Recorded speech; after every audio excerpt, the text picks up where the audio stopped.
In this video, I'm going to show you how to add balance to the App Store. The process is very simple, so follow along with me. You can add any amount of credit to the App Store, and there are several payment methods you can use.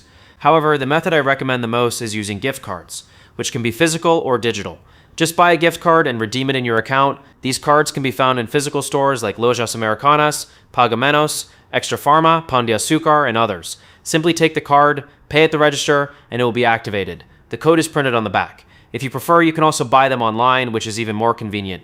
You don't even have to leave your home. On Apple's official website, you'll find digital gift cards sold by stores like Americanas, Carrefour, GCM Games, 03 Games, and Nuvem. Nuvem is usually the best option. After adding the gift card to your cart, proceed to checkout and choose any payment method you like, including Pix. The code is delivered almost instantly, either by email or directly on your purchases page. Then just copy the code. With the code ready, open the App Store and tap your icon in the upper right corner. On your account page, select Redeem Gift Card or Code. You can use your camera or enter the code manually. This adds the gift card balance to your Apple account, allowing you to purchase apps, games, or in-app items. It's very simple. Just redeem the code through the App Store.